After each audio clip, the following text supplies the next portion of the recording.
नमस्कार।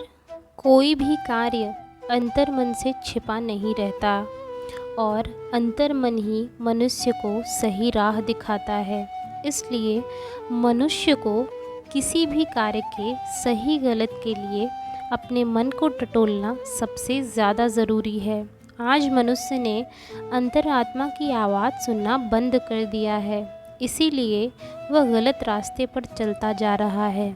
हमारी अंतरात्मा कभी हमें गलत राह नहीं दिखाती है। यह ज़रूर है कि मन की आवाज़ हमें वो करने की सलाह देती है जिसे दिमाग कभी स्वीकार नहीं करता, क्योंकि दिमाग सदैव स्वहित में कार्य करता है और मन हमें सही और गलत का परिचय करवाता है। यह सही गलत का परिचय ही हमें सदैव बुराई से दूर रखता है। किसी भी कार्य के पहले हमें मन की आवाज़ ज़रूर सुनना चाहिए। यह कहानी इसी बात को समझाने का एक तरीका है।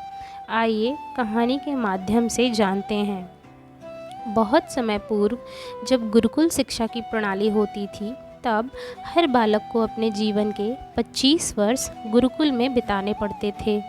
उस समय एक प्रचंड पंडित राधे गुप्त हुआ करते थे, जिनका गुरुकुल बहुत प्रसिद्ध था, जहाँ दूर दूर के राज्य के शिष्य शिक्षा प्राप्त करने आया करते थे। बात उन दिनों की है जब राधे गुप्त की उम्र ढलने लगी थी और उनकी पत्नी का देहांत हो चुका था। घर में विवाह योग्य एक कन्या थी। राधे गुप्त को हर समय उसकी चिंता लगी रहती थी। वह विवाह योग्य एक वर व्यक्ति तलाश रहे थे, जिसके पास संपत्ति भले ना हो, लेकिन वह कर्मठ हो, जो किसी भी परिस्थिति में उनकी बेटी को खुश रखे, उचित समय पर उचित निर्णय ले सके। एक दिन उनके मस्तिष्क में एक ख्याल आता है और उन्होंने इस परेशानी का हल सोचा, क्योंकि वे चाहते थे कि उनकी पुत्री सदैव खुश रहे। उन्होंने सोचा, क्यों ना वो खुद के शिष्यों में से ही एक योग्य वर तलाश कर लें। उनसे बेहतर उनकी बेटी के लिए और क्या हो सकता है। इस कार्य के लिए उन्होंने बुद्धिमान की परीक्षा लेने का निर्णय किया और सभी शिष्यों को एकत्र किया। राधे गुप्त ने सभी शिष्यों से कहा कि शिष्यों, कल तुम्हारी परीक्षा है। कल बुद्धिमान की परीक्षा का निर्णय किया जाएगा। परीक्षा आयोजित की गई है और कल आप सभी को यहाँ पर उपस्थित होना है। उन्होंने सभी से कहा कि उन्हें अपनी पुत्री के विवाह की चिंता है, जिसके लिए उनके पास पर्याप्त धन नहीं है। इसलिए वे चाहते हैं कि उनके शिष्य विवाह में लगने वाली सभी सामग्री कैसे भी करके एकत्र करें। भले उसके लिए उन्हें चोरी का रास्ता चुनना पड़े, लेकिन उन्हें चोरी करता कोई भी ना देख सके। इसी बात की एक शर्त का पालन उन्हें करना था। अगले दिन से सभी शिष्य कार्य में जुट गए। रोजाना कोई ना कोई तरह तरह की वस्तुएं चुरा कर लाता था और राधा गुप्त को दे देता था। राधा गुप्त उन्हें एक विशेष स्थान पर रख देते थे, क्योंकि परीक्षा के बाद यह सभी वस्तुएं उनके मालिक को वापस करना ज़रूरी था, क्योंकि वे अपने शिष्यों को सही ज्ञान देना चाहते थे। सभी शिष्य अपने अपने दिमाग से कार्य कर रहे थे, लेकिन इसमें से एक चुपचाप गुरुकुल में बैठा हुआ शिष्य था, जिसका नाम रामास्वामी था। वह राधा गुप्त का सबसे करीबी और होनहार छात्र था। उसे ऐसा बैठा देखकर राधा गुप्त ने इसका कारण पूछा। तब रामास्वामी ने बताया कि आपने परीक्षा की शर्त के रूप में कहा था कि चोरी करते वक्त इसे कोई ना देखे। इस प्रकार अगर हम अकेले में भी चोरी करते हैं, तब भी हमारी अंतरात्मा उसे देख रही है। हम खुद से उसे नहीं छुपा सकते हैं। इसका अर्थ यह है कि चोरी करना व्यर्थ है। उसकी यह बात सुन राधा गुप्त के चेहरे पर खुशी छा जाती है। वे उसी वक्त सभी को एकत्र करते हैं और पूछते हैं कि आप सबने जो चोरी की, क्या उसे किसी ने देखा? सभी कहते हैं नहीं। तब राधा गुप्त कहते हैं कि क्या आप अपने अंतर्मन से भी चोरी छिपा सके? सभी को बात समझ आ जाती है और सबका सिर नीचे झुक जाता है, सिवाय रामास्वामी के।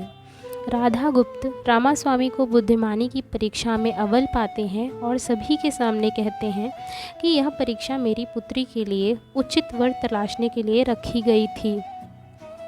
और इस प्रकार मैं रामास्वामी का विवाह अपनी पुत्री के साथ तय करता हूँ। सभी खुशी से झूम उठते हैं, साथ ही चुराई हुई हर एक वस्तु को उसके मालिक को सौंपकर विनम्रता से क्षमा मांगते हैं।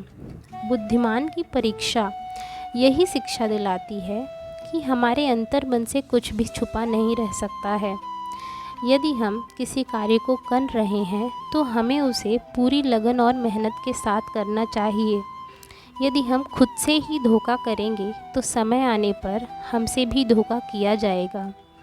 धोखे का मतलब अर्थात जब कोई विद्यार्थी परीक्षा देने जाता है तो उसे पता रहता है कि मैं कितना लिख कर आया हूँ, और इसीलिए परीक्षा फल के बाद कोई भी बहुत ज़्यादा व्यथित नहीं होता। हाँ, वे लोग ज़रूर व्यथित होते हैं जो बड़े बड़े सपने देखते हैं लेकिन उसे साकार करने के लिए मेहनत नहीं करते हैं। दोस्तों, इस कहानी से यदि आपने कुछ सीखा तो उसे अपने जीवन में ज़रूर अपनाइएगा, क्योंकि यदि आप अपने मन से छल नहीं करेंगे तो समय आने पर आपका मन भी आपसे छल नहीं करेगा। यदि आप दुखी रहेंगे तो वह भी दुखी रहेगा, क्योंकि आपने उसे सब कुछ बता रखा है।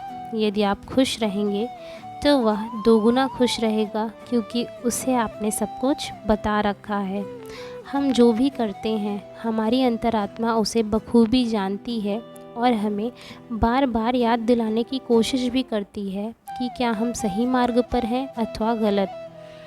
कभी कभी हमारा बुद्धि और विवेक भी इसमें काम आता है, क्योंकि हमारा विवेक कभी भी हमारा अहित नहीं चाहता है, हमारे शरीर की ख्वाहिश पूरी करता है, हमेशा हमारे शरीर को तकलीफ़ नहीं देना चाहता है और इसीलिए हमेशा हितकर और आसान चीज़ें ढूंढता है। लेकिन हमारा अंतर्मन ही एक हमारा अपना सबसे अच्छा साथी है, जो हमें सही और गलत की पहचान के बारे में बता सकता है। वो एहसास दिला सकता है कि हम सही मार्ग पर हैं कि नहीं, सही संगति में हैं या नहीं, सही समय पर सही कार्य कर रहे हैं कि नहीं।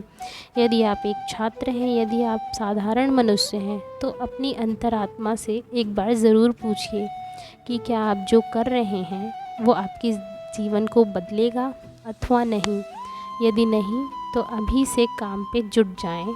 नमस्कार, धन्यवाद।